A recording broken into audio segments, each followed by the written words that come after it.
তো ইতিমধ্যে তোমালোকে স্থানাঙ্ক জ্যামিতিৰ দূৰত্ব সূত্ৰ শিকিলা এতিয়া আমি আৰম্ভ কৰিম বিভাজন সূত্ৰ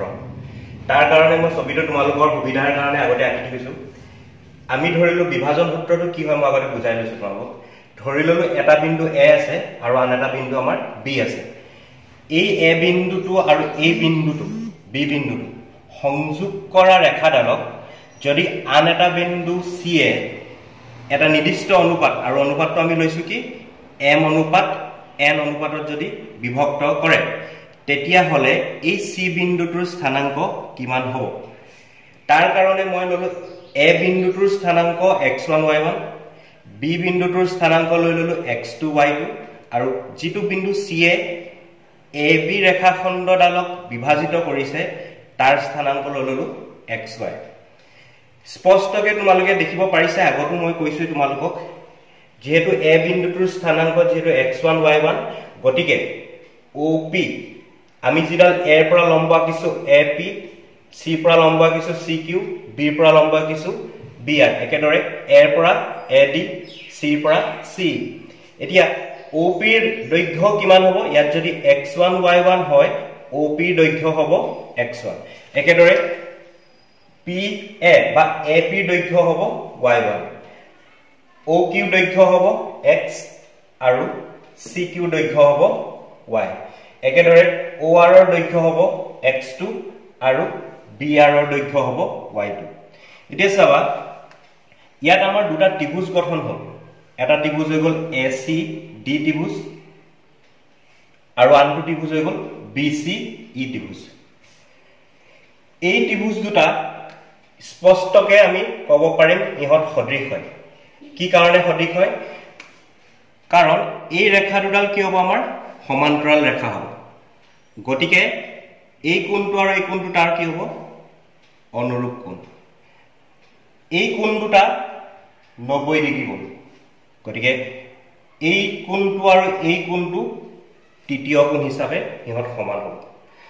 গতিকে লৈ আমি ইয়াত কি দেখাইছো ত্ৰিভুজ ACD সদৃশ ত্ৰিভুজ CBE ঠিক আছে এতিয়া ত্ৰিভুজ দুটাৰ বাহুবোৰৰ অনুপাত যেহেতু ত্ৰিভুজ দুটা সদৃশ গতিকে ত্ৰিভুজ দুটাৰ বাহুবোৰৰ অনুপাতটো কি হ'ব সদৃশ হ'ব তো ত্ৰিভুজটোৰ বাহুবোৰৰ অনুপাত কি হয় AC ৰ অনুপাত যদি আমি চাও AC ৰ অনুপাত BC ৰ লগত হ'ব AD ৰ অনুপাত CE লগত সমান হ'ব আৰু CD ৰ অনুপাত BE ৰ লগত সমান হ'ব ঠিক আছে এতিয়া আমি এই বাহুবিলাকৰ দৈৰ্ঘ্য যদি ইয়াৰ পৰা চিনাক্ত কৰিব বিচাৰো প্ৰথম মই AC দৈৰ্ঘ্য উলিয়ালো AC তাৰ পিছত আমি উলিয়ালো BC দৈৰ্ঘ্য তাৰ পিছত আমি উলিয়াম AD দৈৰ্ঘ্য তাৰ পিছত আমি উলিয়াম CE দৈৰ্ঘ্য তাৰ পিছত আমি CD দৈৰ্ঘ্য আৰু শেষত আমি BE দৈৰ্ঘ্য এই আটাইবিলাক দৈৰ্ঘ্য যদি আমি উলিয়াব বিচাৰো সেই দৈৰ্ঘ্যবিলাক তোমালোকে দেখিছাই AC আৰু BC দৈৰ্ঘ্য আমি অনুপাতটো কি লৈছো m আৰু n গতিকে AC দৈৰ্ঘ্য কিমান হ'ব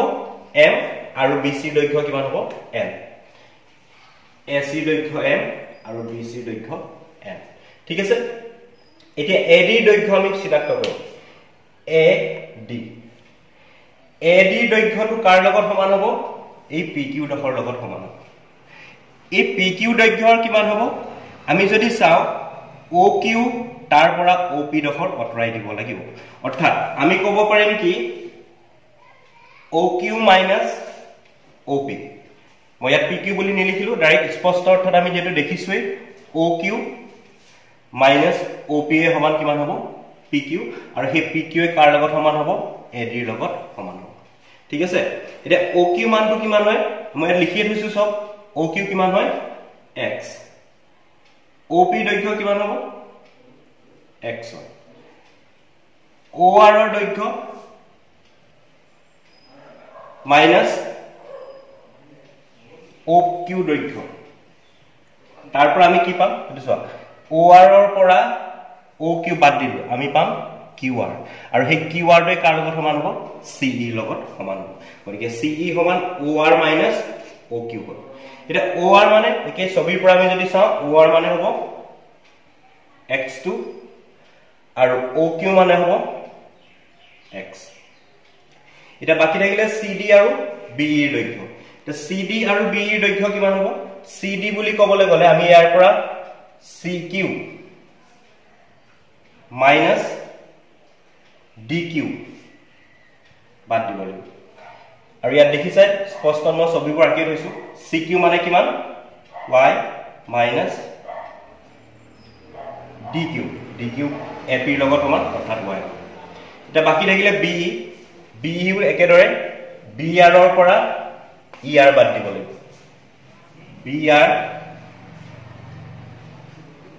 BR minus ER তো BR ৰ দৈৰ্ঘ্য কিমান y2 আৰু ER ৰ দৈৰ্ঘ্য অৰ্থাৎ ER ৰ দৈৰ্ঘ্য কাৰ লগত সমান হ'ব CQ লগত সমান হ'ব y এতিয়া চোৱা ইয়াত আমি গোটেই ছটাৰ দৈৰ্ঘ্য নিৰ্ণয় কৰি ললো এই গোটেই ছটাৰ দৈৰ্ঘ্য মই ইয়াত বহাই দিম এতিয়া এই যেহেতু আমি ত্ৰিভুজ দুটা সদৃশ হোৱাৰ কাৰণে তাৰ অনুৰূপ বাহুবোৰৰ অনুপাত যেটো সমান পাইছিলো সেই বাহুবোৰৰ অনুপাত সমানটোত আমি বহাই দিম তোমালোকে এনেকৈ ক'ব পাৰা এটো মই 1 নং নাম দিলো এটা 1 নংৰ পৰা মই যদি কওঁ তেতিয়ালে ইয়াৰ পৰা আমি লিখি যাম এটা মান বিলাক চাবা AC BC সবৰে মান বিলাক অকল মই লিখি গৈছো ইয়াত AD হৈ গল x minus x1 আৰু CE হৈ গল x2 minus x একেদৰে CD মানটো হৈ গল y minus y1 আৰু BE ৰ মানটো হৈ গল y2 minus y এইখিনি লৈকে কৰাৰ পাছত আমি এটা বিভাজন সূত্ৰটো উলিয়াব লাগে এটা বিভাজন সূত্ৰটো মানে আমি উলিয়াব লগিয়া মানটো হৈ গল কি মই প্ৰথমতেই কৈছো আমি নিৰ্ণয় কৰিব লাগে বিভাজন সূত্ৰটোত C বিন্দুটোৰ স্থানাংক বুজি পাইছানে কাৰণ A আৰু B সংযোগী ৰেখাখণ্ডডালক যদি এটা তৃতীয় বিন্দু C এ m অনুপাত n ত বিভক্ত কৰে তেতিয়াহলে C বিন্দুটোৰ স্থানাংক কিমান হ'ব আৰু এই C বিন্দুটোৰ স্থানাংক আমি ধৰি থৈছো কি হয় x আৰু y এতিয়া এই তিনিটা যেটো আমি অনুপাত সমান পালো সেই সমান হোৱা অনুপাত তিনিটাৰ পৰা আমি তুলনা কৰিম আমি m অনুপাত n ৰ লগত ইয়াকো তুলনা কৰিম m অনুপাত n ক ইয়াৰ লগত তুলনা কৰিম আৰু ইয়াৰ পৰা আমি x ৰ মান পাম আৰু ইয়াৰ পৰা আমি কিহৰ মান পাম y মান পাম আৰু সেই x আৰু y মান দুটাই হ'ব আমাৰ কি সেই যে আমি ছবিত আঁকি থোৱা সেই ছবিত আঁকি থোৱা x, y বিন্দুটোৰ স্থানাংক ঠিক আছে এটা ইয়ালে চোৱা ইয়াত আমি কি কৰিম এতিয়া এইটো ইয়াৰ লগত তুলনা কৰিম m অনুপাত n সমান x minus x1 divided by x2 minus x ঠিক আছে এটা মই যদি বৰ্জ্য পূৰণ কৰি দিও ইয়াত এইটো ইয়াৰ লগত পূৰণ হ'ব আৰু n টো পূৰণ হ'ব x minus x1 চাও mx2 m পূৰণ কৰিছো মই ইয়াৰ লগত mx2 minus mx এটা n টো পূৰণ হলে nx minus nx1 মই প্ৰথমতে কৈছো তোমাক আমি উলিয়াব লাগে m ৰ মান সৰি x ৰ মান টো উলিয়াবলৈ আমি কি কৰিম এটা m x টো হিফালে লৈ যাম ইয়াত থাকিলে তেতিয়া mx2 nx1 টো ইফালে আহিলে প্লাস nx1 mx টো হিফালে গলে প্লাস mx হ'ব আৰু আগৰ পৰা আমাৰ আছে nx এতিয়া ইয়াৰ পৰা আমি x ৰ মানটো যদি কমন লৈ m plus n into x আৰু ইয়াত বাকি থাকিব তেতিয়া mx2 plus nx1 divided by to আমি পিছৰ লাইনত লিখি দেখাইছো এডখতে লিখি দেখাইছো মই গতিকে x ৰ মান হৈ গল x equal to mx2 plus nx1 divided by m plus n গতিকে আমি এটা বিন্দুৰ স্থানাংক পালো হেতু হৈ গল কি x ৰ স্থানাংক একেদৰে মই আগতো কৈছো যে m is to n ৰ তুলনা এটা আমি কাৰ লগত কৰিম তৃতীয়টোৰ লগত তুলনা কৰিবলৈ হলে আমি চোৱা m অনুপাত n by m by n equals to y minus y1 divided by y2 minus y. একে বৰ্জপূৰণ কৰিলে আমি কিমান হ'ব my2 plus minus my equal to ny minus ny1. একেখিনি কামে y মান উলিয়াব লাগে গতিকে my2 plus ny1 my2 হিফালে নিলো plus my plus ny. একে ইয়াত কৰাৰ দৰে আমি কি কৰিম m plus n y গতিকে এফালে বাকি থাকিলে my2 plus ny1 ঠিক আছে এটা ইয়াৰ পৰা একে ধৰণে y মানটো উলিয়ালে my2 plus ny1 divided by m plus n equals to y. গতিকে ইতিমধ্যে তোমালোকে দেখিলা যে গোটেই কথাখিনিৰ পৰা মই আকৌ এটা বিভাজন সূত্ৰটোলৈ উভতি গলো বিভাজন সূত্ৰটো মই কি বুলি কৈছো আকৌ মই গোটেইটো কথা ইয়াত বুজাই দিম তোমালোকক চোৱা আমি নিৰ্ণয় কৰি দেখালো কিন্তু আমি আকৌ এটা গোটেই কথাখিনি কম বিভাজন সূত্ৰটো হ'ল a আৰু b বা যিকোনো দুটা বিন্দু আমি ললো সেই বিন্দু দুটা সংযোগ কৰা ৰেখাডালক যদি এটা তৃতীয় বিন্দু c এ এটা নিৰ্দিষ্ট অনুপাত আমি অনুপাতটো ধৰি লৈছো ইয়াত কি m অনুপাত n অন্তবিভক্ত আমি ইয়াত বহিবিভক্ত হ'ব পাৰে কিন্তু তোমালোকৰ দশম শ্ৰেণীৰ অকল অন্তবিভক্তৰ কথা ইয়াত দিয়া আছে গতিকে আমি অন্তবিভক্ত যদি কৰে তেতিয়া হলে c বিন্দুটোৰ স্থানাংক হ'ব কি হ'ব আমি ইয়াত লৈ লৈছিলো x আৰু y আৰু সেই x আৰু y টো আমি ইয়াত নিৰ্ণয় কৰি দেখালো x ৰ মানটো কিমান হয় mx2 plus nx1 divided by m plus n আৰু সেই y মানটো হয় my2 plus ny1 divided by m plus n ঠিক আছে মই যদি ইয়াতে এই ডখতে মই লিখি দেখাইছো বিন্দুটো হ'ব mx2 plus nx1 divided by m plus n আৰু হ'ব my2 plus ny1 divided by m plus n এইটোই হ'ব আমাৰ কি সেই নিৰ্ণয় কৰিবলগীয়া বিন্দুটোৰ স্থানাংক ঠিক আছে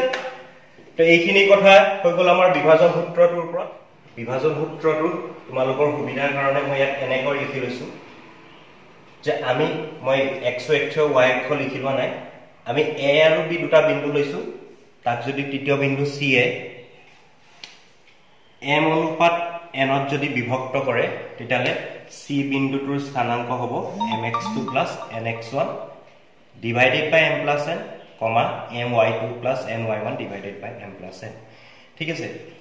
ইয়াৰ লগত জড়িত মই এটা প্ৰশ্ন কৰিব লৈছো কোনকটীয়া প্ৰশ্ন এটাকে মই লৈছো কিতাপৰ প্ৰশ্নই -1 7 আৰু 4 3 সংযোগী ৰেখাখণ্ডক যদি 2:3 অনুপাতত ভাগ কৰা বিন্দুটোৰ স্থানাংক নিৰ্ণয় কৰা স্পষ্ট অৰ্থত এটো হ'ব আমাৰ a বিন্দুটো আৰু এটো আমাৰ b বিন্দুটো আৰু আমাৰ পদত্ত অনুপাতটো হ'ব 2:3 গতিকে এটা মই উত্তৰটো কৰি দেখাম এটা আমি a বিন্দুটো অৰ্থাৎ x1 y1 আমাৰ হৈ গল -1 7 x2 y2 হৈ গল আমাৰ 4 -3 আৰু আমাৰ যেটো অনুপাত m:n হেতু হৈ গল ইয়াত 2:3 ঠিক আছে এটা আমি উলিয়াব লাগে এই বিন্দু দুটা x1 y1 আৰু x2 y2 এই বিন্দু দুটা সংযোগী ৰেখাখণ্ডক 2:3 অনুপাতত বিভক্ত কৰা বিন্দুটোৰ স্থানাংক গতিকে বিন্দুটোৰ স্থানাংক হ'ব বিন্দুটোৰ স্থানাংক আমি সূত্ৰটো ব্যৱহাৰ কৰিম mx2 plus nx1 divided by m plus n my2 plus ny1 divided by m plus n মই লিখি লৈছো তোমালোকৰ কাৰণে mx2 plus m x1 divided by m plus n my2 plus ny1 divided by m plus n ভালকৈ লিখি দিছো এতিয়া ইয়াৰ মানবিলাক ইয়াত যেটো আমি পাই থৈছো মানবিলাক অকল আমি ইয়াত বহাই যাব লাগে মানবিলাক বহাই দিলে m হ'ব 2 x2 হ'ব 4 2 into 4 plus n n ৰ মানটো হৈ গ'ল 3 x1 ৰ মানটো হৈ গ'ল -1 divided by m plus n অৰ্থাৎ 2 plus 3 একেদৰে এটো কি হ'ব 2 plus 3 m ৰ মানটো 2 into y2 মানটো হৈ গ'ল -3 plus n মানে হৈ গ'ল 3 y1 মানে হৈ গ'ল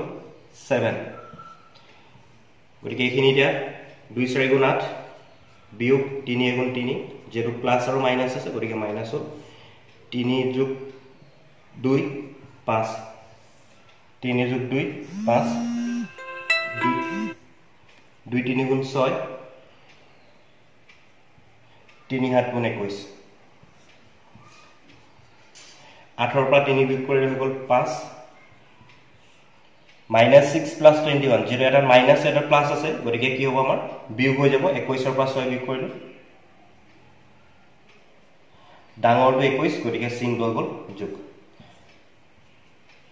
এটা 5 ৰে 5 হৰণ কৰিলে হৈ গ'ল 1 5 ৰে 15 3 গতিকে আমাৰ নিৰ্ণয় কৰিবলৈ বিন্দুটো হৈ গ'ল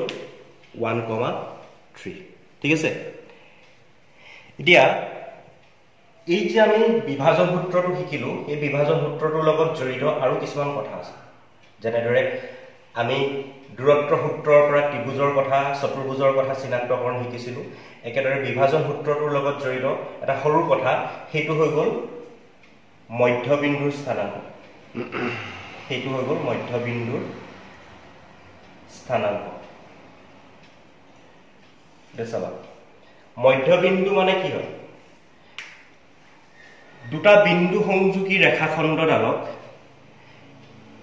এটা বিন্দুৱে ভাগ কৰিছে যদি হি সমানে সমানে ভাগ কৰে অৰ্থাৎ ইয়াত চোৱা এ বিন্দু আৰু বি বিন্দু যদি মই কওঁ এই যে সি বিন্দুটো আছে সেই সি বিন্দুটোৱে এ বি ডালক সমানে দুভাগ কৰিছে সমানে দুভাগ কৰাৰ অৰ্থটো হৈ গ'ল এ আৰু সি বি আৰু সি অৰ্থাৎ AC আৰু BC সমান যদি হয় তেতিয়া আমি কি কওঁ C বিন্দুটো AB ৰ মধ্যবিন্দু আৰু এই C টো যদি মধ্যবিন্দু হয় তেতিয়ালে মই কলোৱে AC আৰু BC দৈৰ্ঘ্য কি হ'ব সমান হ'ব অৰ্থাৎ ইয়াত যেটো আমাৰ m আৰু n ৰ অনুপাত হৈছিল সেই অনুপাত দুটা ইয়াত কি হ'ব সমান হ'ব অৰ্থাৎ আমি তাক কি বুলি ক'ব পাৰিম এক অনুপাত অৰ্থাৎ m/n ৰ মানটো কিমান হ'ব ইয়াত 1:1 ঠিক আছে বিন্দু কেটা আমি একেই ললো এ বিন্দুটো ধৰি ললো আগৰ নিচিনাকৈ x1 y1 আৰু বি বিন্দুটো আমি ললো x2 y2 এতিয়া মধ্যবিন্দুৰ স্থানাংকটো আমি এনেকুৱা ধৰণৰ হ'ব যে x1 y1 আৰু x2 y2 বিন্দু সংযোগী ৰেখাখণ্ডডালৰ মধ্যবিন্দুটো যদি c হয় তেতিয়াহলে মধ্যবিন্দুটোৰ স্থানাংক কি হ'ব চাবাইদা অনুপাতটো কেৱল সলনি হৈছে বাকি সূত্ৰটো একেটাই আছে গতিকে মধ্যবিন্দুৰ স্থানাংক হ'ব মধ্যবিন্দুৰ স্থানাংক সমান m ৰ মানটো হৈ গ'ল 1 x2 plus n ৰ মানটো কিমান হৈ গ'ল 1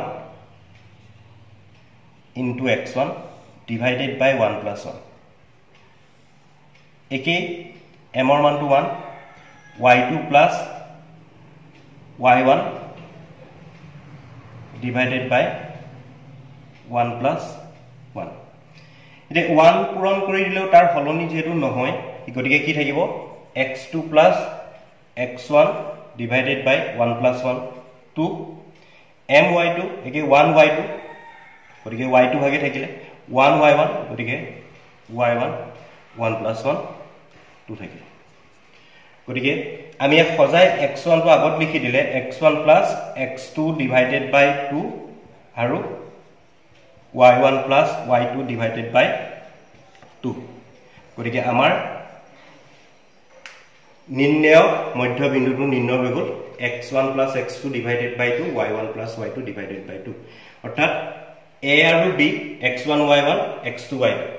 x1 y1 আৰু x2 y2 বিন্দু সংযোগী ৰেখাখণ্ডডালৰ মধ্যবিন্দুটোৰ স্থানাংক হ'ব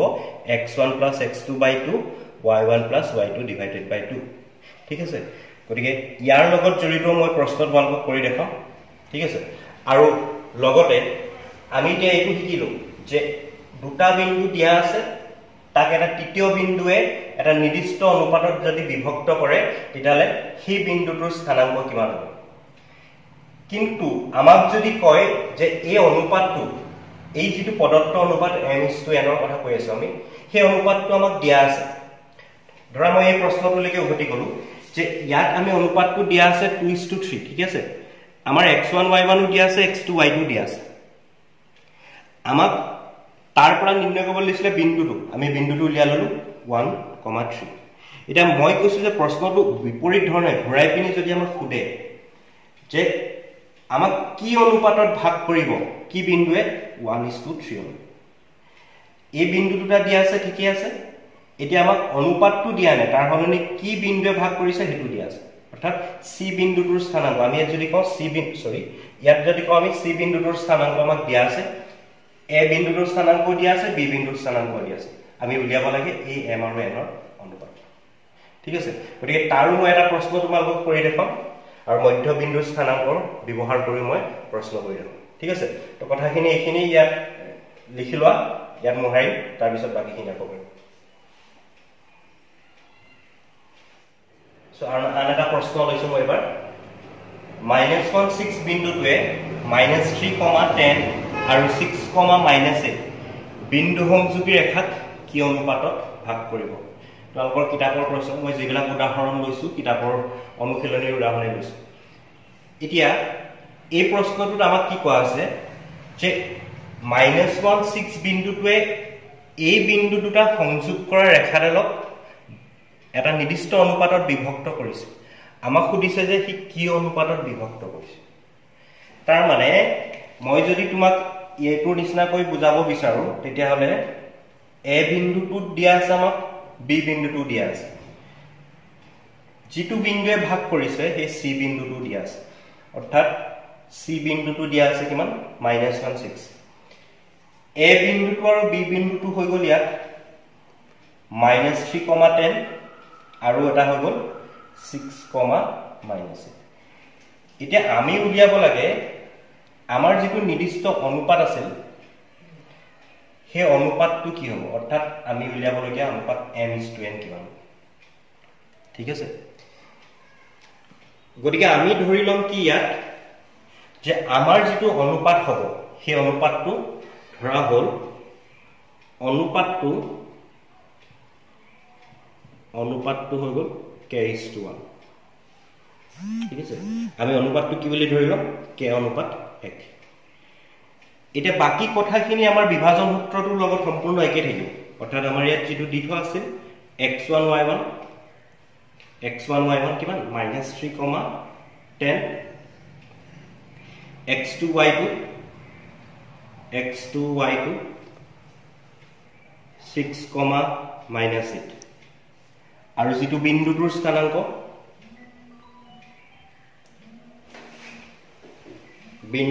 স্থানাংক হ'ব আমি যদি বিভাজন সূত্ৰটো ব্যৱহাৰ কৰো mx2 plus nx1 divided by m plus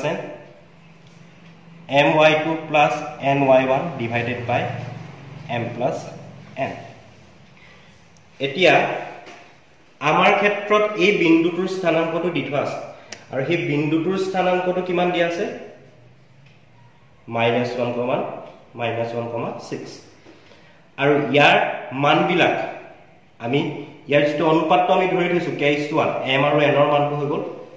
k আৰু 1 বাকি মান কিটা x1 y1 x2 y2 -3,10 6,-8 গতিকে এটা যদি চাও আমি m ৰ মানটো হৈ গল k x2 মানটো হৈ গল 6 প্লাস n ৰ মানটো হ'ল 1 আৰু x1 ৰ মানটো হৈ গল -3 divided by k plus 1 m ৰ মানটো একে k y2 মানে হৈ গল -8 প্লাস n ৰ মানটো হৈ গল 1 আৰু y1 ৰ মানটো হৈ গল 10 ডিভাইডেড বাই একে k plus 1 এতিয়া এই যেটো বিন্দু আমি নিৰ্ণয় কৰিছো এটো হল বিভাজন সূত্ৰৰ পৰা আৰু সেই বিন্দুটোৰে স্থানাংকটো আমাক এটা প্ৰশ্নত দিয়া আছে -1,6 এতিয়া আমি যদি ইয়াৰ অৰ্থাৎ এই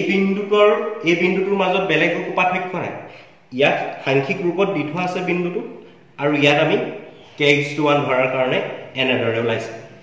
অৰ্থাৎ দুইটাৰে আমি যদি চাও x ৰ স্থানাংকটো আৰু y স্থানাংকটোৰ মাজৰ পাৰ্থক্য নাই এটা x ৰ স্থানাংকটোকে যদি আমি তুলনা কৰো তেতিয়ালে কি হ'ব -1 হ'ব x ৰ স্থানাংকটো আৰু ইয়াত হলে কিমান হ'ব k * 6 plus 1 * -3 divided by k plus 1 that 6 into k মানে হল 6k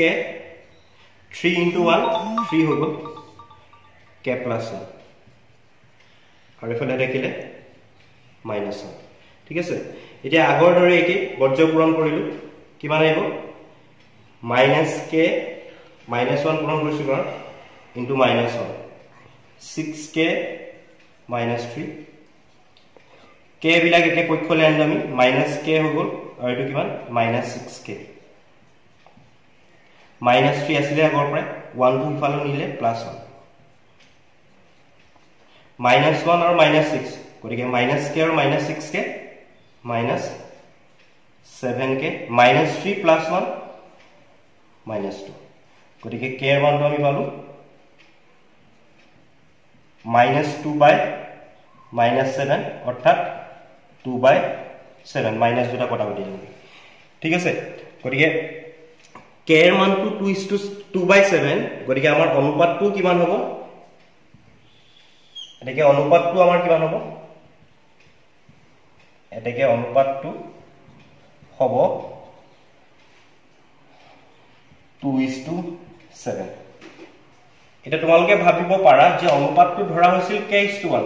কিন্তু k এর মানটো 2/7 হ'ল অনুপাতটো কি হয় 2:7 হ'ল তো 2:7 হ'ল এটো কাৰণে কাৰণ আমি যদি এডোখত মই লিখি দেখাইছো নে তো k:1 অৰ্থাৎ k/1 ন k এৰ মানটো হ'ল 2/7 ডিভাইডেড বাই 1 অৰ্থাৎ ইয়াৰ পৰা আমি যদি চাও 7 টো এনো আমাৰ তললৈ আহি যাব গতিকে k:1 ৰ জায়গাত আমাৰ অনুপাতটো লিখিলে কি হ'ব 2:7 হ'ব ঠিক আছে গতিকে আমাৰ নিৰ্দিষ্ট অনুপাতটো আমি যেটো উলিয়াব লাগে অনুপাতটো কি হ'ব 2:7 হ'ব এই প্ৰশ্নটো এটা দৰকাৰী প্ৰশ্ন তোমালোকৰ মেট্ৰিকৰ কাৰণে কাৰণ আমাৰ স্থানাংক জ্যামিতিৰ ভিতৰত গটে পাঠটোৰ ভিতৰত এটা যদি দৰকাৰী প্ৰশ্নৰ কথা আমি কওঁ তাৰ ভিতৰত এই প্ৰশ্নটো এটা লেখত লবলগীয়া প্ৰশ্ন ঠিক আছে ইয়াৰ পিছত আমি মধ্যবিন্দুৰ স্থানাংক ব্যৱহাৰ কৰি আন এটা প্ৰশ্ন কৰিম এইখিনি কথা প্ৰথম তোমালোকে লিখি লৈছো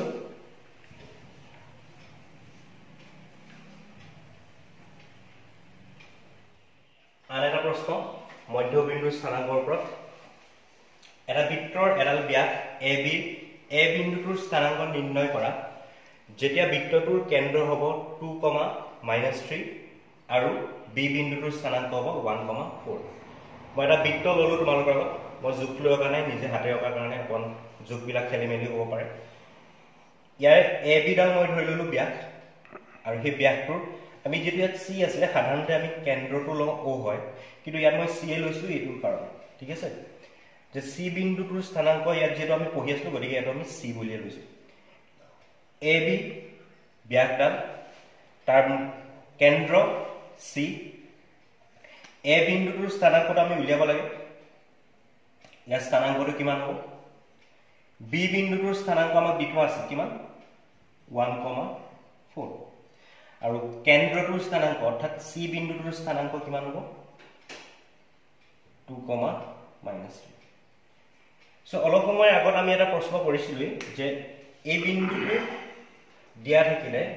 এই দুটা বিন্দু দিয়া থাকিলে ইয়াৰ অনুপাতটো কি হ'ব এটা প্ৰশ্নটো আৰু অকমান বেলেগ হৈ গ'ল যে এতিয়া আমাক অনুপাতটো আমি জানো কাৰণ অনুপাতটো আমি মধ্যবিন্দু বুলি ক'লে কি হয় 1:1 বা নতুবা আমি মধ্যবিন্দুৰ স্থানাংকও আমি জানো কি হয় x1 + x2 divided by 2 y1 + y2 divided by 2 হয়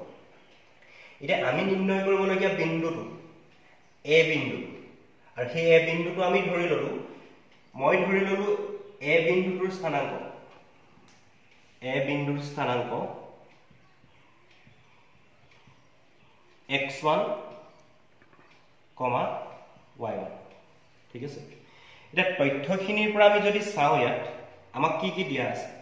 a বিন্দুটো তেতিয়া হলে আমাৰ x1 y1 হৈ গল c বিন্দুটো হৈ গল সৰি কেন্দ্ৰ তোৰ স্থানাংক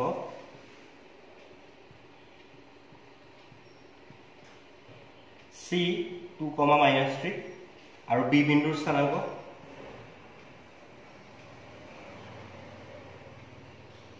b বিন্দুৰ স্থানাংক হ'ব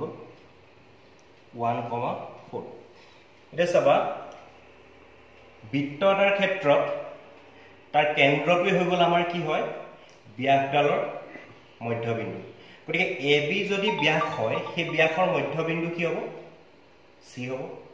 গতিকে আমি যেটো মধ্যবিন্দুৰ সূত্ৰ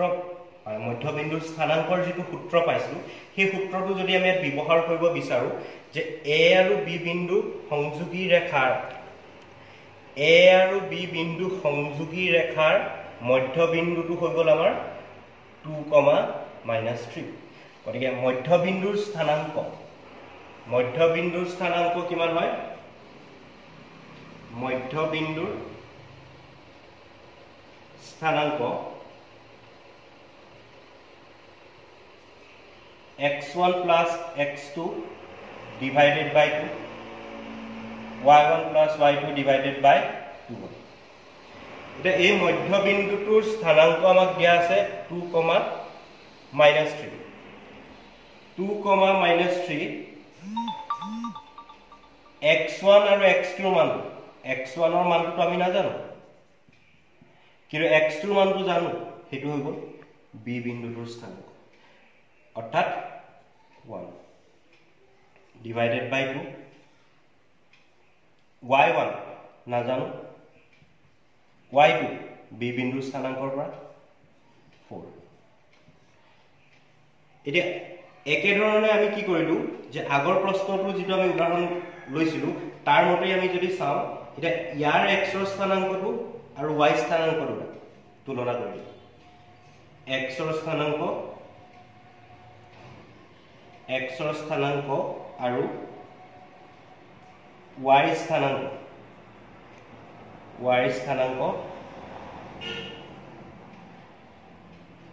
তুলনা কৰিলে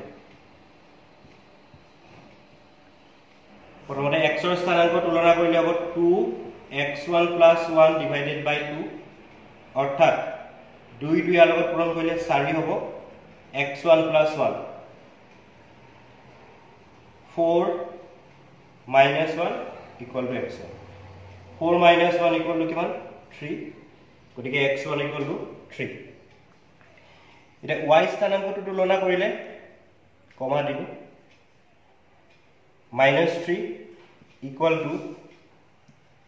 y1 + 4 divided by 2 -3 আৰু 2 পূৰণ কৰিলে হৈ গ'ল -6 এটা y1 + 4 একেই -6 - 4 = y1 অৰ্থাৎ কিমান আহিলে y1 = -10 অৰ্থাৎ x1 ৰ মানটো হৈ গ'ল 3 আৰু y1 ৰ মানটো হৈ গ'ল -10 আমি a বিন্দুটোৰ স্থানাংক ধৰি থৈছিলো x1 y1 অৰ্থাৎ a বিন্দুটোৰ স্থানাংক এটাকে a বিন্দুৰ স্থানাংক হ'ব 3, -7 ঠিক আছে তো লিখি লোৱা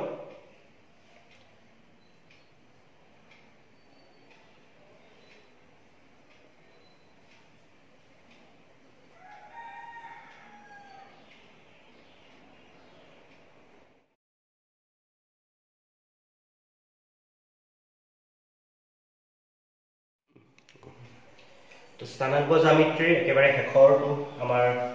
বিষয় এটো হল ত্ৰিভুজৰ কালি ত্ৰিভুজৰ কালি হৈ গল আমাৰ একে এখন সমতল xy সমতল তিনিটা বিন্দু a b আৰু c আগৰ দৰে a বিন্দুটোৰ স্থানাংক x1 y1 b বিন্দুটোৰ স্থানাংক x2 y2 আৰু c বিন্দুটোৰ স্থানাংক x3 y3 এটা এই তিনিটা বিন্দু সংযোগ কৰাৰ ফলত যেটো ত্ৰিভুজ ABC গঠন হ'ব সেই ত্ৰিভুজ ABC টোৰ কালি কি হ'ব ঠিক আছে আৰু হেতু নিৰ্ণয় কৰিবলৈ আমি পোনপটীয়াকৈ সূত্ৰটো জানিলে হ'ব কাৰণ ইয়াৰ ত্ৰিভুজৰ কালি নিৰ্ণয় কৰাটো আমাৰ ইমান প্ৰয়োজনীয়তা নাই তোমালোকে দৰকাৰ হলে কিতাপত আছে কিতাপত তোমালোকে চাব পাৰা তাত আগৰ নিচিনাকৈ আমি দূৰত্ব বিলাকে ব্যৱহাৰ কৰিছে তেনেকৈ লম্ব আঁকি লৈ ঠিক আছে এটা ত্ৰিভুজৰ কালিৰ সূত্ৰটো হৈ গল যে 1/2 x1 y2 - y3 plus x2 y2 - y3 sorry y3 - y1 y3 - y1 plus x3 y1 - y2 যি সকলে এনেকে পোনপটীয়াকৈ মুখস্থ কৰিব পাৰে তেওঁলোকৰ কাৰণে পোনপটীয়াকৈ মুখস্থ কৰিব পাৰিলে হ'ব যে 1/2 x1 y2 - y3 plus x2 y3 - y1 plus x3 y1 - y2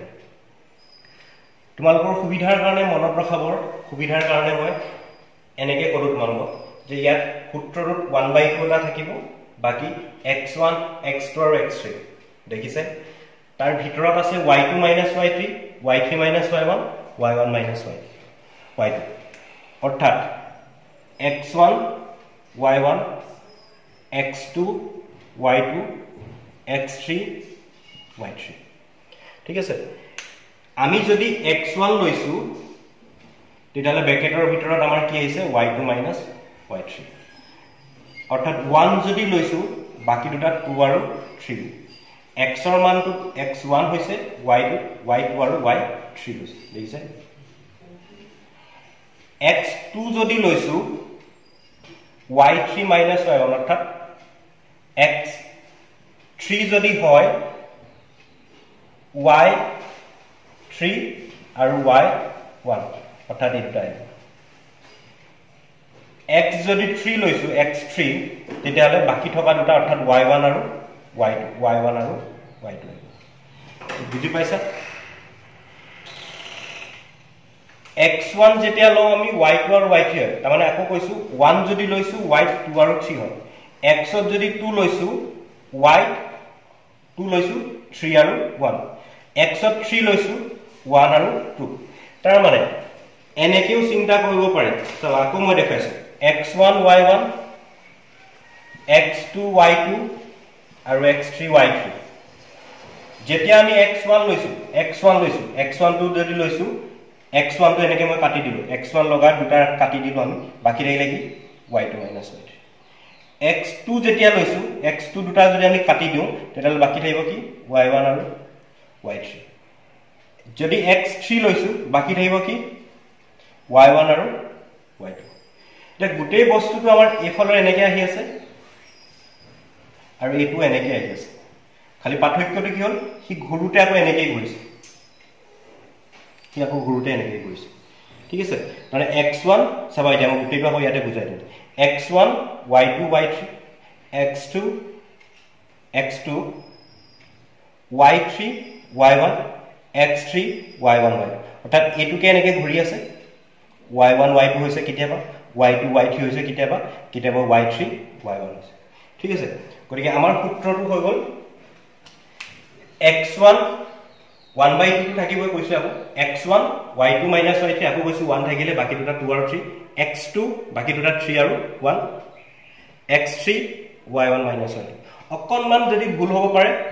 y3 আৰু y1 তে হ'ব পাৰে কাৰণ 1 টো ওপৰত আছে কাৰণে 1 টো ওপৰত আমি লব পাৰো কিন্তু এইটো কোন মনত ৰখাই থলো তোমাৰ বাকিখিনি এই কথা দুটাৰ পৰা মই যেটা বুজালো সেই দুটাৰ পৰা তোমালোকে মনত ৰখাবলৈ সুবিধা হ'ব ঠিক আছে এই ত্ৰিভুজৰ কালিটোৰ ব্যৱহাৰ কৰি আমি এটা পোনপটীয়া প্ৰশ্ন কৰিম ঠিক আছে তো পোনপটীয়া প্ৰশ্নটো আমি যদি কওঁ তিনিটা বিন্দু আমাৰ ওচৰত আছে সেই বিন্দু তিনিটা সংযোগ কৰিলে ত্ৰিভুজৰ কালি কি হ'ব প্ৰশ্ন নম্বৰ 1 ত্ৰিভুজৰ কালি নিৰ্ণয় কৰা য'ত শীৰ্ষ বিন্দু কেইটা হ'ব 2, 3 -1, 0 আৰু 2, -4 আমি কি কৰিলো এই তিনিটা বিন্দু নামকৰণ কৰি ললো সমাধান যে ধৰা হল বিন্দু তিনিটা ক্ৰমে A 2, 3 B -1, 0 আৰু C 2, -4 ঠিক আছে গতিকে A B আৰু C ত্ৰিভুজ ABC কালি হ'ব সূত্ৰটো হৈ গ'ল 1/2 x1 y2 - y3 একে 1 লৈছো 2 আৰু 3 x যদি 2 লৈছো y 3 আৰু 1 x যদি 3 লৈছো y 1 আৰু 2 এটা আমি কেৱল মান কেইটা বহালে হৈ গ'ল সো মান কেইটা কি হ'ব x1 y1 x2 y2 আৰু x3 y3 এটা x1 গটিকে কি আহিব 2 y2 x1 y1 মই ইয়াত ফটো এনেকৈ লিখি লৈছো x1 y1 x2 y2 আৰু x3 y3 সুবিধাৰ কাৰণে মই এনেকৈ লিখি দেখালো যে x1 হৈ গ'ল 2 y2 মানে কিমান হ'ব তেতিয়ালে 0 আৰু y3 কিমান হ'ব -4 গতিকে আমি বন্ধনীটো সলনি কৰিলো প্লাস x2 মানে কিমান হ'ল -1 y3 হ'ল -4 মাইনাস y1 ৰ মানটো হৈ গ'ল 3 প্লাস x3 মানটো হৈ গ'ল 2 y1 ৰ মানটো হৈ গ'ল 3 y2 মানটো হৈ গ'ল কিমান 0 এটা বাকি কৰিবলগীয়া নাই অকল তোমালোকে সৰল কৰি দিলে হৈ গ'ল সৰল কৰি দিবলৈ 2 আছে এটো মাইনাস প্লাস হৈ গ'লে এটো কিমান হৈ যাব 4 হৈ যাব -1 -4 -3 -7 3 0 একে কিমান হৈ যাব 3 হৈ যাব 1/2 2 4 গুণ 8 -1 -7 গতিকে +7 2 3 গুণ 6 এতিয়া 8 + 7 8 8 15 15 6 21 ঠিক আছে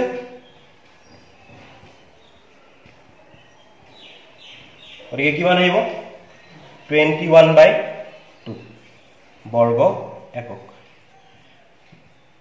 ঠিক আছে যেটো কালি হৈছে গতিকে কালিৰ কাৰণে আমি বৰ্গ লিখিব লগা আছে আৰু ইয়াৰ যেটো যোগ বিলাক দিয়া নাই গতিকে বৰ্গ একক তো এটো হৈ গ'ল ত্ৰিভুজৰ কালিৰ পৰা পোনপটীয়া প্ৰশ্ন যে আমাক যদি তিনিটা বিন্দু দিয়া থাকে তাহলে সেই বিন্দু তিনিটাৰ পৰা এটা ত্ৰিভুজৰ কালি আমি কেনেকৈ উলিয়াব পাৰিম যেনেদৰে দূৰত্ব সূত্ৰৰ বিভাজন সূত্ৰটো ইয়াৰ প্ৰায়োগিক কিছুমান কথা আমি শিকিব লগা আছে একেদৰে ইয়াতো আমি কিছুমান প্ৰায়োগিক কথা আমি শিকিব লগা থাকিব আৰু সেই কথাটোকে আমি ইয়াৰ নেক্সট শিকিম তো তেতিয়ালৈকে তোমালোকে এখিনি লিখি লোৱা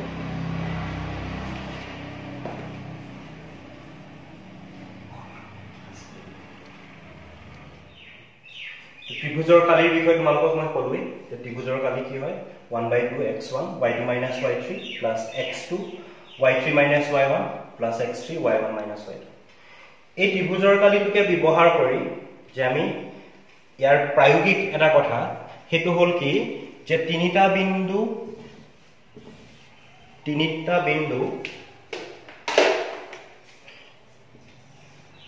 বিন্দু একেডাল ৰেখাত থাকিব নে নাথাকে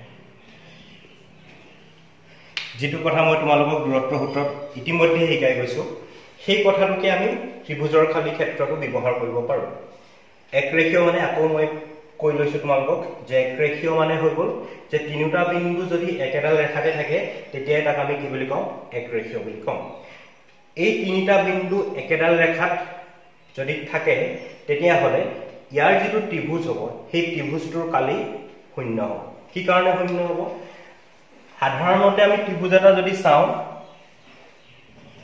ABC ত্ৰিভুজ ছবিটো বৰ দেখিবলৈ ভাল নাই হয় ABC ত্ৰিভুজৰ আমি যদি ত্ৰিভুজৰ কালি নিৰ্ণয় কৰো যে A দিডাল আমি যদি লম্ব হিচাপে লওঁ BC তাৰ ভূমি হ'ব আৰু ABC ত্ৰিভুজৰ কালি হ'ব তেতিয়া হাফ ইনটু ভূমি BC পুৰণ উন্নতি AD যদি বিন্দু তিনিটা একৰেখীয় হয় তেতিয়া হলে এই B বিন্দুটো ইয়াৰ পৰা আমি যদি এটা লম্বৰ কথা চিন্তা কৰিম B বিন্দুৰ পৰা তল সেই লম্বডাল ইয়াত কি হৈ থাকিব অৰ্থাৎ ইয়াত যেটো AD ৰ কথা কোৱা হৈছে সেই AD ডাল কি হৈ থাকিব দৈৰ্ঘ্যটো শূন্য হৈ থাকিব আৰু AD ডালৰ দৈৰ্ঘ্যটো যদি শূন্য হৈ যায় AD ডালৰ দৈৰ্ঘ্যটো যদি শূন্য হৈ যায় তেতিয়া আমি গোটেই কালি কিমান হৈ যাব BC ৰ মান যিয়ে নহওক কিয় ইয়াৰ কালি সদায় কি হ'ব শূন্য অৰ্থাৎ যদি ত্ৰিভুজৰ কালি শূন্য হয় তেতিয়া হলে সেই যি তিনটা শীৰ্ষ বিন্দু আমি লৈ পিনি ত্ৰিভুজটো গঠন কৰিছো সেই ত্ৰিভুজটোৰ কালি কি হ'ব শূন্য যদি একৰেখীয় হয় ত্ৰিভুজটোৰ কালি শূন্য হ'ব আৰু যদি ত্ৰিভুজটোৰ কালি শূন্য ওলাইছে তেতিয়া হলে বিন্দু তিনিটা একৰেখীয় হ'ব ঠিক আছে তো এই একৰেখীয়ৰ ওপৰত তিনিটা বিন্দু একৰেখীয় হোৱাৰ ওপৰত আমাৰ এটা গুৰুত্বপূৰ্ণ অংক আহে পৰীক্ষাত সম্বন্ধীয় হেতু হৈ গল যে তিনিটা বিন্দু আমাৰ ওচৰত দিয়া থাকিব সেই বিন্দু তিনিটাই গঠন কৰা ত্ৰিভুজটোৰ কালি কি হ'ব ত্ৰিভুজটোৰ কালি শূন্য হলে তাক অৰ্থাৎ বাই তিনিটা বিন্দু একৰেখীয় হলে k এর মান উলিয়াব ঠিক আছে এটা আমি যদি সেই কথাটোকে চাও যে আমাৰ ওচৰত তিনিটা বিন্দু দিয়া থাকিব সেই তিনিটা বিন্দুৰ কোনোবা এটাৰ ক্ষেত্ৰত আমাৰ এটা মান দিয়া নাথাকিব k দিয়া আৰু কব আমাক এই তিনিটা বিন্দু কি হয় একৰেখীয় আৰু সেই একৰেখীয় বিন্দু তিনিটাৰ পৰা আমি কি উলিয়াব লাগিব k এৰ মানটো নিৰ্ণয় কৰিব লাগিব ঠিক আছে এটা আমি উদাহৰণ এটা লম ইয়াৰ মই একেই যে ত্ৰিভুজৰ কালি আৰু একৰেখীয় শৰ্ত ব্যৱহাৰ কৰা এটা উদাহৰণ লম ঠিক আছে মই তিনিটা বিন্দু ললো মই অনুশীলনীৰ প্ৰশ্ন লৈছো অনুশীলনীৰ তিনিটা বিন্দুকে লম তিনিটা বিন্দু হৈ গল 7 - 2 5 1 আৰু 3, k আমাক কোৱা হৈছে যে যদি এই তিনিটা বিন্দু একৰেখীয় হয় তেতিয়া হলে k এৰ মানটো কিমান হ'ব এই তিনিটা বিন্দু একৰেখীয় হলে k এৰ মানটো কিমান হ'ব ইতিমধ্যে মই তোমালোকক কলোৱে যে ত্ৰিভুজৰ কালি শূন্য হলেই কি হ'ব বিন্দু তিনিটা একৰেখীয় হ'ব আৰু বিন্দু তিনিটা একৰেখীয় হলেও ত্ৰিভুজৰ কালিটো কি হ'ব শূন্য হ'ব তো আমি কি কৰিম এতিয়া সমাধান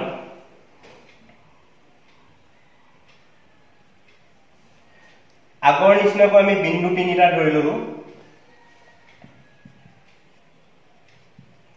বিন্দু তিনিটা x1 y1 x2 y2 আৰু x3 y3 ঠিক আছে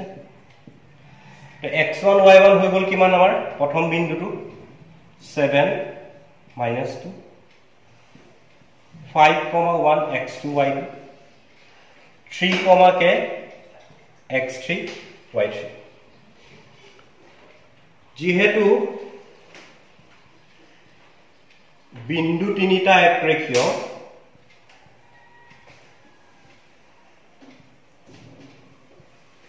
তিনিটা একৰেখীয় এটাকে ত্ৰিভুজৰ কালি কি হ'ব আমাৰ ত্ৰিভুজৰ কালি সমান হ'ব তে ত্ৰিভুজৰ কালি বুলি কওঁতে আমি এই তিনিটা বিন্দুৰ ক্ষেত্ৰত ত্ৰিভুজৰ কালি কি হ'ব আমি সূত্ৰটো কোন প্ৰথমে লিখি ললো 1/2 x1 y2 minus y3 plus x2 y3 minus y1 plus x3 y1 minus y2 যেহেতু ত্ৰিভুজৰ কালি আমাৰ শূন্য গতিকে আমি কি লিখিম ইকুয়াল টু 0 এতিয়া x1 y1 x2 y2 আৰু x3 y3 মান তিনিটা আমি যদি ইয়াত বহাই যাও x1 ৰ মানটো হ'ব 7 y2 মানটো হ'ব 1 আৰু y3 মানটো হ'ব k একেদৰে x2 মানটো হ'ব 5 y3 মানটো হ'ব k minus y1 ৰ মানটো হ'ব -2 x3 মানটো হ'ব 3 y1 ৰ মানটো হ'ব -2 minus y2 মানটো হ'ব 1 equal to 0 এই 1/2 টো যদি আমি ইয়াৰ লগত পূৰণ কৰি দিও নিশ্চিতভাৱে শূন্য হৈ থাকিব গতিকে আমি 1/2 টো ইয়াৰ পৰা গুচাই দিব পাৰিম এটা বাকি থকা খিনিৰ পৰা আমি 7 আৰু 1 পূৰণ কৰিলে 7 আৰু k পূৰণ কৰিলো 7k plus 5 into k 5k দুটা মাইনাস গতিকে যোগ হৈ যাব 5 আৰু 2 পূৰণ কৰিলে 10 হ'ব 3 পূৰণ 2 6 হ'ব যেটো মাইনাস আৰু প্লাস আছে মাইনাস হ'ব একে মাইনাস আৰু প্লাসৰ কাৰণে মাইনাস 3 পূৰণ 1 3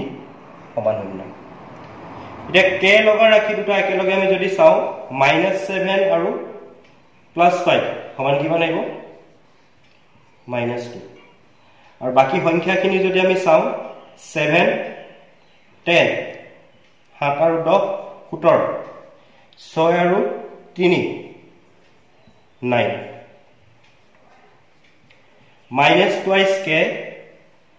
17 ৰ পৰা 9 বিয়োগ কৰিলো 8 9 17 equal to 0 ঠিক আছে এটা চাবা minus twice k plus 8 equal to 0 the minus twice k টো যদি আমি থাকিবলৈ দিও minus এ দিবা যাব অর্থাৎ k equal to হ'ব -8 by -2 equal to 4 ঠিক আছে গতিকে আমাক নিৰ্ণয় কৰিবলগীয়া k এৰ মানটো আমি নিৰ্ণয় কৰিলো হেতু হৈ গল আমাৰ এটা কি k equal to কিমান হৈ গল আমাৰ 4 ঠিক আছে তো ইয়াৰ পাছত আমাৰ ত্ৰিভুজৰ কালি ব্যৱহাৰ কৰি কৰিবলগীয়া লাষ্ট এটা বস্তু আমাৰ থাকিব কৰিবলগীয়া হেতু ইয়াৰ পিছতে মই তোমালোকক দেখাই আছো তো এখিনি লিখি লও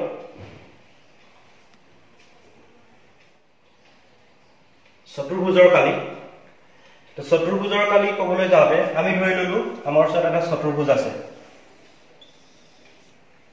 ঠিক আছে ধৰি ললো বিন্দু চাৰিটা আছে a b c d আৰু সেই চাৰিটা বিন্দুৰে আমাৰ চাৰিটা স্থানাংক থাকিব সেই স্থানাংক কেইটা ব্যৱহাৰ কৰি আমি লগতে ত্ৰিভুজৰ কালি ব্যৱহাৰ কৰি আমি কি উলিয়াব লাগিব এই চতুৰ্ভুজটোৰ কালি উলিয়াব লাগিব ঠিক আছে চতুৰ্ভুজটোৰ কালি উলিয়াবলৈ যাওঁতে আমি কি কৰিম যে চতুৰ্ভুজটোক দুটা ত্ৰিভুজত ভাগ কৰি দিম তাৰ বাবে তুমি কি কৰিব পাৰা AC কৰ্ণ সংযোগ কৰিব পাৰা নতুবা BD কৰ্ণ সংযোগ কৰিব পাৰা AC কৰ্ণ সংযোগ কৰো বা BD কৰ্ণ সংযোগ কৰো আমাৰ দুটা ত্ৰিভুজ নিশ্চয় ওলাব এতিয়া আমি ধৰি ললো AC কৰ্ণ সংযোগ কৰিছো তো AC কৰ্ণ সংযোগ কৰাৰ ফলত আমাৰ দুটা ত্ৰিভুজ এটা ত্ৰিভুজ হৈ গল ABC A B আৰু C বিন্দুটোৰ পৰা এটা ABC ত্ৰিভুজ আৰু আনটো ত্ৰিভুজ A ডি আৰু চিৰ পৰা এবিচি ত্ৰিভুজ ঠিক আছে স্পষ্ট দেখিছাই যে এই ত্ৰিভুজ দুটাৰ দুটা আমি যদি লগ লগাই দিওঁ এই ত্ৰিভুজ দুটাই যিমান ঠাই আগুৰি আছে দুটা আমি যদি লগ লগাই দিওঁ সিয়ে কি ওলাব এবিসিডি চতুৰ্ভুজৰ কালি ঠিক আছে অৰ্থাৎ এবিসিডি চতুৰ্ভুজৰ কালি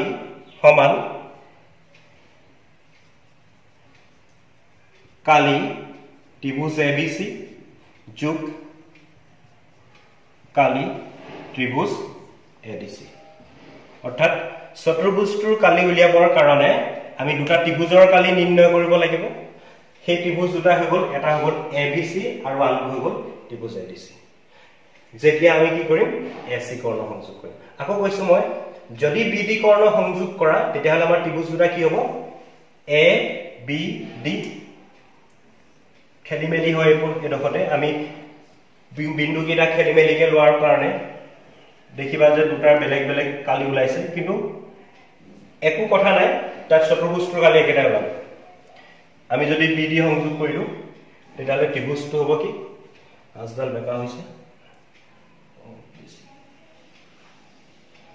কি হৈছে হ'ব ঠিক আছে এ বি ডি ত্ৰিভুজ আৰু বি সি ডি ত্ৰিভুজ ঠিক আছে তেতিয়া আমি এই ত্ৰিভুজটোৰ কালি আৰু এই ত্ৰিভুজটোৰ কালি যোগ কৰিব লাগিব আৰু ইয়াত হলে আমি কি কৰিব লাগিব এ বি সি ত্ৰিভুজৰ কালি আৰু এ ডি সি ত্ৰিভুজৰ কালি যোগ কৰিব লাগিব আৰু ত্ৰিভুজৰ কালি উলিয়াবৰ কাৰণে এ ডি সি ত্ৰিভুজটোৱে যদি মই কৈছো A D C ত্ৰিভুজ A D সি তোমাৰ ওচৰত তিনিটা বিন্দু থাকিবই কাৰণ মই প্ৰথমতে কৈছো চতুৰ্ভুজটোৰ কালি উলিয়াবৰ কাৰণে চাৰিটা বিন্দু দিয়া থাকিব আৰু তাৰ কাৰণে এতিয়া আমাৰ কি আছে এ বিন্দুটোৰ স্থানাংক আমাৰ ওচৰত থাকিবই টি বিন্দুটোৰ স্থানাংক আমাৰ ওচৰত থাকিবই আৰু সি বিন্দুটোৰ স্থানাংক আমাৰ ওচৰত নিশ্চিতভাৱে থাকিব গতিকে তিনিটা বিন্দুৰ পৰা ত্ৰিভুজৰ কালি উলিয়াবলৈ আমি ইতিমধ্যে শিকি থৈছো ঠিক আছে একেদৰে আমি কি কৰিব পাৰিম এ বি সি ত্ৰিভুজটো কালি উলিয়াব পাৰিম A B C ত্ৰিভুজৰ Kali A B সি ত্ৰিভুজৰ কালি তাৰ ক্ষেত্ৰতো এ বি আৰু সি বিন্দু তোমাৰ ওচৰত থাকিবই গতিকে এই ত্ৰিভুজ দুটাৰ কালি উলিয়াই লৈ প্ৰথমে এই ত্ৰিভুজ দুটাৰ কালি উলিয়াবা আৰু সেই কালি দুটা আমি কি কৰি দিম যোগ কৰি দিম তেতিয়া কি ওলাব এ বি সি ডি চতুৰ্ভুজৰ কালি ওলাব ঠিক আছে তো এইখিনিয়ে হৈ গ'ল আমাৰ ত্ৰিভুজৰ কালিৰ লগত জড়িত প্ৰশ্ন তো মই তোমালোকৰ কাৰণে দুটামান স্থানাংক জ্যামিতিৰ কথা আকৌ ক'ব বিচাৰিছো যে আমি ইতিমধ্যে তিনিটাৰ বিষয় শিকিলো প্ৰথমটো হৈ গ'ল দূৰত্ব সূত্ৰ তাৰ লগত জড়িত কথাখিনি শিকিলো বিভাজন সূত্ৰ শিকিলো বিভাজন সূত্ৰৰ লগত জড়িত কথাখিনি শিকিলো একেদৰে ত্ৰিভুজৰ কালি শিকিলো তাৰ লগত জড়িত কিছুমান কথা আমি শিকিলো মই তোমালোকক আটাইবোৰ প্ৰশ্ন অনুশীলনী কৰি দিয়া নাই আৰু কৰি দিলে তোমালোকৰ একো নাথাকিবই কৰিবলগীয়া গতিকে তোমালোকৰ এই যিখিনি কথা সেই কথাখিনি ব্যৱহাৰ কৰি আমি গোটেই অনুশীলনী প্ৰশ্নবিলাক কৰিব লাগিব গতিকে বাকি যিবিলাক প্ৰশ্ন কৰা নাই সেই প্ৰশ্নবিলাকো তোমালোকে চেষ্টা কৰি চাবা ঠিক আছে ইয়াৰ লগতে যিবিলাক উদাহৰণৰ প্ৰশ্ন স্থানাংক জ্যামিতিৰ ক্ষেত্ৰত বিশেষকৈ 7.2 থকা উদাহৰণৰ কেইবাটাও প্ৰশ্ন আমাৰ জৰুৰী আছে গতিকে সেই প্ৰশ্নকেইটাও জৰুৰী প্ৰশ্নকেইটাও তোমালোকে চাবা আৰু বাকি যদি ইয়াৰ লগত জড়িত কিবা কথা জানিবলগীয়া আৰু কিবা তোমালোকৰ শিকিব লগা আছে তেতিয়াহ'লে তোমালোকে সুধিব পাৰা কমেন্ট কৰিব পাৰা মই নিশ্চয়কৈ তাৰ উত্তৰ দিবলৈ তোমালোকক চেষ্টা কৰিম ঠিক আছে আৰু ইমানতে মই তেতিয়া গোটেই স্থানাংক জ্যামিতিৰ পাঠটো তোমালোকৰ সামৰণি মাৰিম ঠিক আছে ধন্যবাদ